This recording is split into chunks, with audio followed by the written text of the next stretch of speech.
Curses really do work, and they can do you some serious harm. Now, you've probably heard of the placebo effect, where people believe that they're going to get well, and so they do get well. In a similar way, you've probably not heard of the nocebo effect, which is equally powerful, equally based in science. And this is where people believe that they are going to have harm done upon them, or that they are going to believe that something is going to be very bad for them, and so it is very bad for them. And people have actually died from the nocebo effect. In medical trials for new drugs, scientists often test against a control group who have only been given placebo, or sugar pills, or injections of saline, or something that won't have a physical effect. Now, this is called placebo, and it's where people believe that they're going to get better, and so they do get better. It's widely recognised that although this shouldn't have any physical effect, the effect on the brain itself has an effect. But you've probably not heard of the nocebo effect, which sounds like I'm being sarcastic, and I'm not. Nocebo is just as real as placebo. What the nocebo means is that if you believe that something is going to cause you harm, then it will cause you harm because your body makes it so. So let's give some examples of nocebo so that you can understand what this is all about. In one extreme case, a man believed that he had overdosed on antidepressants. He collapsed and started foaming at the mouth. His heart rate itself plummeted.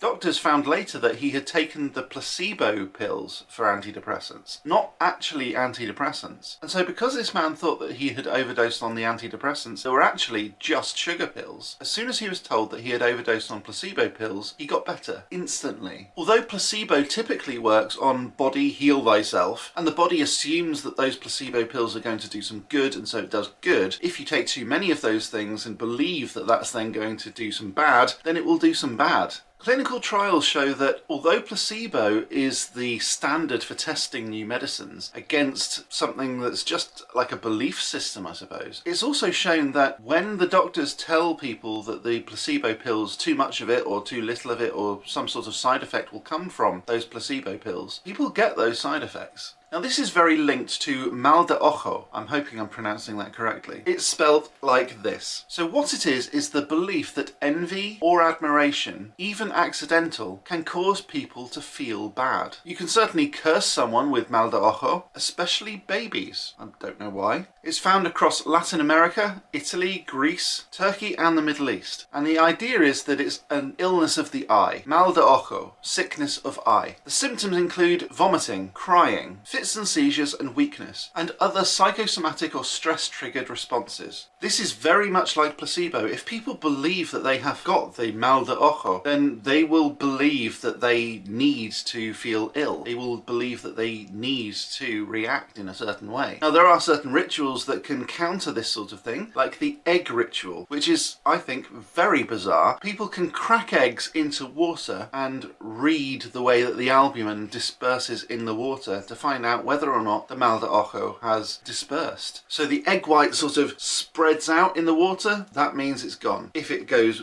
clumpy and stays where it is, it means that it's still with you. Okay, that in itself is alright, I guess. That at least tells you what's going on with you. But how do you actually cure it? Well, if you crack an egg all over yourself and start rubbing yourself with it, and sometimes this involves water, sometimes this involves salt as well, then potentially you can get rid of the Mal de Ojo. Burning herbs can help with this as well. Burning herbs can sometimes help in a similar way to smudge sticking your home. And if you've ever been to Spain and those sorts of countries and ever seen this sort of thing, they're often worn as amulets and pendants and even earrings. This is a powerful amulet against Mal de Ojo, or possibly just a bit of a tourist trap to make some money for the locals. I'm a bit cynical, aren't I?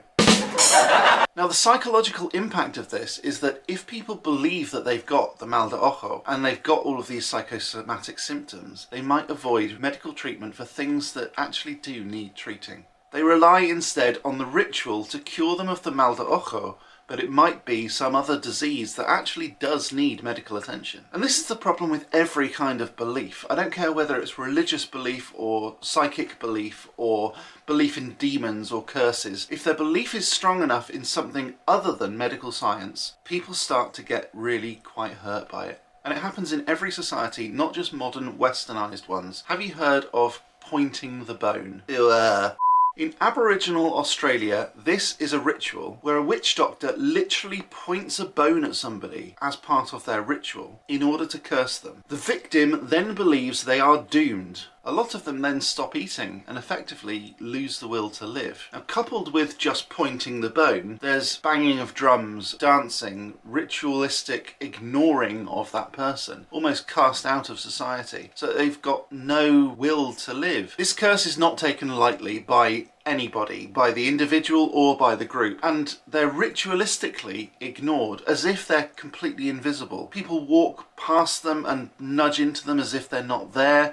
People don't respond when being called by them. People never address them or say hello to them. People literally turn their backs on them. It's all very ritualistic, but also incredibly damaging. Although they don't ever lay their hands on this person, they don't actively beat them to death or don't actively starve them, they also don't actively feed them either. And it's the individual that makes that choice not to eat, not to seek out food, not to seek out refuge, not to seek out shelter. They just die. In anthropological records, some people, it's quite clear, died within days of the ritual, despite no physical cause. We've also seen immune systems collapse just because people believe that they should. Of course, you could put this down to stress, isolation, or communal reinforcement. The key concept here, though, is that the death was not caused by magic, but by the belief in magic and the inevitability of death. In a fairly similar way, West African invisibility rituals claim to make the wearer of these invisibility chains or invisibility totems invisible to either enemies or to the authorities. They're often used before warfare. The method includes herbal baths, chants,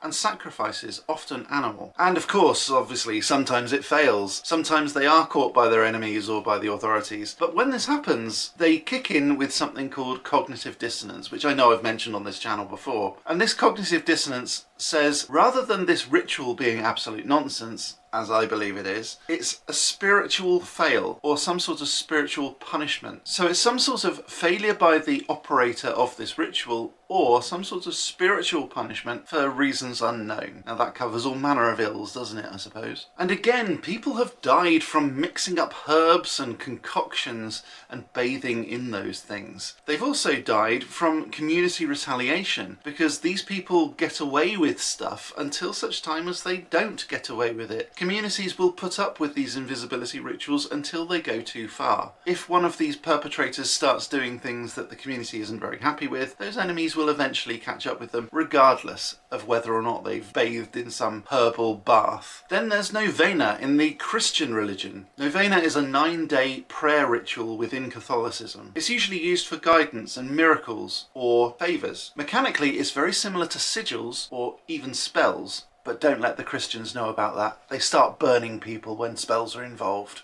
It involves repetition, intention, and symbolic action, which sounds like a spell to me. This is a form of psychological programming in a similar way to pretty much everything else that I've ever spoken about on this channel. It builds focus and expectation over time in a similar way to manifestation, linked up here. It works psychologically by allowing the brain to be focused on a goal. Psychologically speaking, it activates something called the reticular system, which means that it's more likely that you notice opportunity when it arises, and it will arise because there's a high likelihood of it arising anyway. Of course, this has cross-cultural appeal, not just in Catholicism, with repetition and reinforcement learning, all of those sorts of anchoring belief systems. You can and probably should build your own novena ritual. Now, that doesn't necessarily mean praying to a god or anything like that, but just focusing on the things that you like and you'll probably start seeing it more often. The thing is, it's the structure, not the spirituality or the theology that matters. And the final thing I wanted to talk about on this video was the dancing plague. This is a real thing. People literally died because they caught a dancing sickness. In 1518, in Strasbourg in Germany, dozens, potentially even hundreds of people, depending on the account that you read, literally danced uncontrollably for days. They weren't able to stop. Some people literally danced until they collapsed or until they died of exhaustion. I mean that literally. Now, the likely cause, of course, is mass hysteria. If people see something very unusual going on and they believe hard enough that they are going to catch this disease of dancing, then psychologically something happens.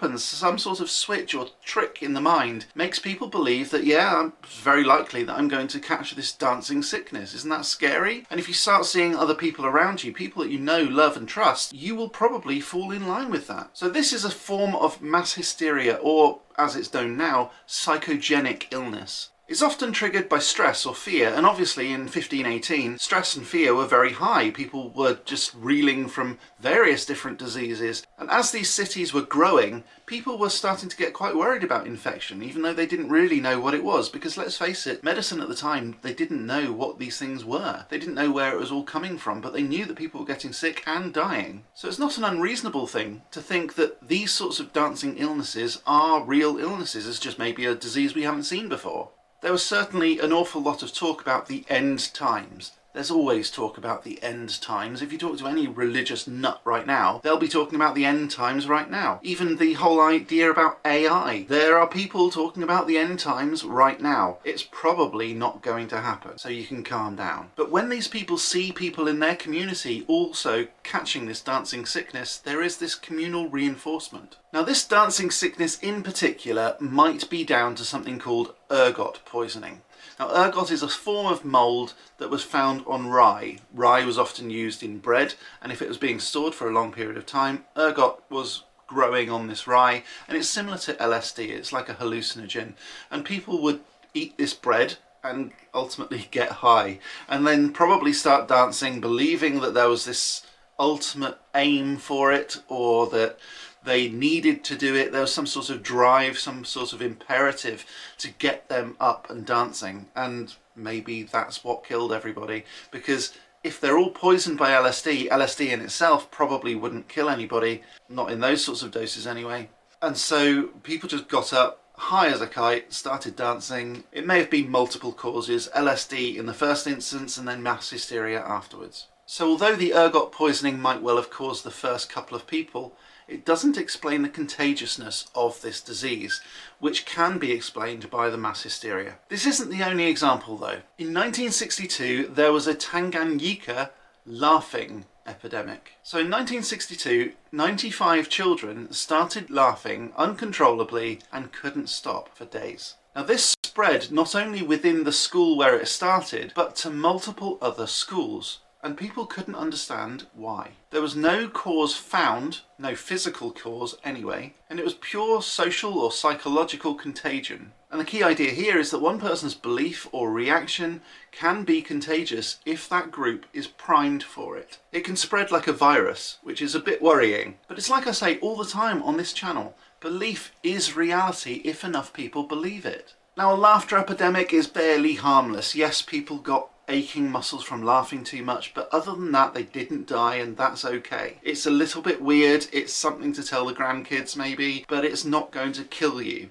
What might kill you though is a suicide epidemic, and those things are very real. The causes of course are exactly the same, but I'd love to know what you think about all of this down in the comments. Now, these aren't just stories about belief. They're stories about lives shaped by the way that people believe things are going to happen, an expectation of things that are going to happen. Belief is powerful, intention is powerful, but what about prophecy? Well, prophecy is different altogether, and I've done a video about it just here. Please click that like button, subscribe and ding that bell, and if you want to see this sort of video before everybody else, have a look down in the description where you can join this channel for only £1.99 per month. I'm going to be back next time with some more magical awesomeness, but until next time, as always, Play magical.